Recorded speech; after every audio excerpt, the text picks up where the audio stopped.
Medyo tanghali na rin noon pumunta ako sa kabila naming yugan. Napadaan nga rin ako dito sa mais nung kumpare ni Papa at napansin ko sobrang liliit ng mais nila at halos hindi na lumaki. Siguro dahil po naabutan ito ng sobrang lakas na ulan kasi sobrang lakas talaga ng ulan ng mga nakaraang buwan ganun. Tinignan ko naman yung mga dahon pero wala naman ako masyado nakita mga peste. Inilaw na rin yung mga dahon siguro dahil na rin sa sobrang pagbubungkal ng lupa dito. Kaya nawawala na rin ng taba. Pinakita ko sa inyo maisan kanina ito yung may-ari itong bahay na to. Pagka dumadaan ako dito lagi akong hinahabol ng mga asong ito. Kaya lagi to the rescue yung bata kasi sabi mahal kakanin ng taong ini.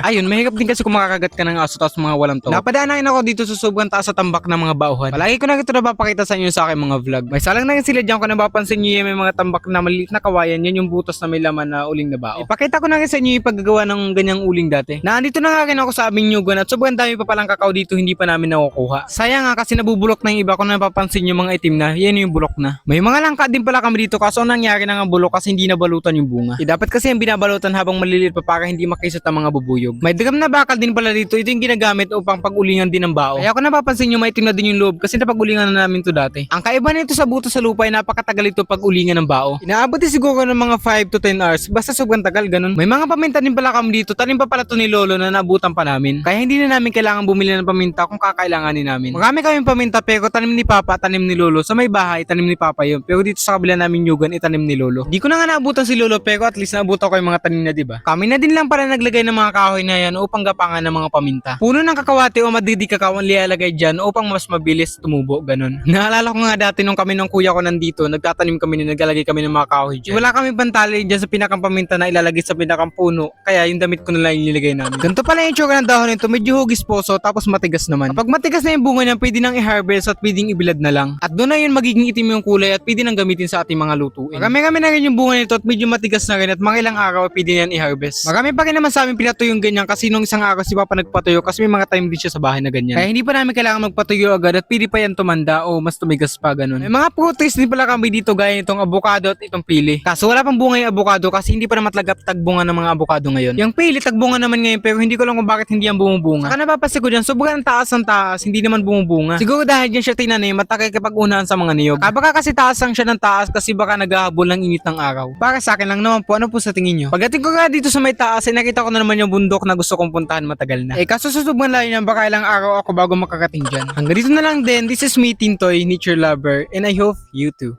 Bye bye po!